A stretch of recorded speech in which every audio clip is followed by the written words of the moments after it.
The 1921 census contains the details of 38 million individuals. It takes 1.6 kilometres of shelving to store all the census books here at Titchfield. These never-before-seen records provide an opportunity to delve into the stories of our ancestors, connecting the past with the present and the future. For a century, they've been locked away. Only now, for the very first time, are they being made available to the public. Findmypast has undertaken the mammoth task of digitising every last one of these records. Together, they build a picture of life in 1921, preserving the nation's history for us and for future generations. It's taken a team of specialists years to digitise the census, and this is how they did it. In order to conserve and digitize the 1921 census, majority of the process is manual. So we have the conservation team are reviewing every single volume, schedule by schedule, and they assess each volume. During that assessment, they may repair tears, they'll flatten creases, and they will identify mold. It's quite hard to identify the mould in the first place sometimes. It can be very brightly coloured, yellow and pink and black and all the colours of the rainbow. And it can also affect the structure of the paper as well, so it's a lot more delicate to handle. I like the sort of nitty-gritty, I like to get my hands dirty essentially, and there's a lot of opportunity to do that in this job. We've also found a significant number of insects within the census.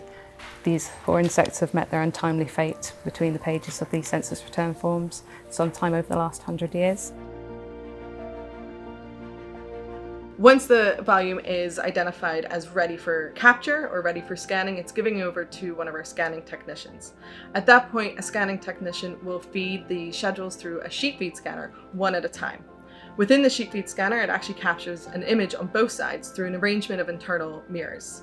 If there's any part of the volume that has been identified by the conservation team as being too fragile for a machine like that, that is captured with an overhead camera. So all of these different manual processes are in place to maintain the integrity of the original historical documents. It's been an amazing experience working on this project and working with a team of people that are so passionate about history. Almost all of them have got some kind of a background in heritage, history, libraries and archives, as well as conservation. We have been incredibly fortunate to be able to see these documents firsthand and be the first people to actually see them. It's actually only the second time that we have access to the original household schedules. And this is the original form that your ancestor wrote on. So you can see your ancestor's signature and see their handwriting. It provides a kind of a micro history of that individual family. It tells a story with just one document. The 1921 census also represents communities of immigrants. We have same-sex couples, and you have disabled ex-servicemen. We've come across a number of found objects, so things like pressed flowers, coins, pencils. One great example is a small notebook where the owner had been practicing their shorthand. So these objects are recorded and then packaged safely alongside the volumes in which they're found. To execute a digitization project of this size is a massive effort. It's taken us 3 years to conserve, digitize, and transcribe these records. I'm just really excited for it to be shared with the world and to be able to openly talk about this with friends and family. The census records uncover a wealth of information about life in 1921. Information that could change how you see your ancestors, or even how you see yourself. To find out, visit Findmypast. Where will your past take you?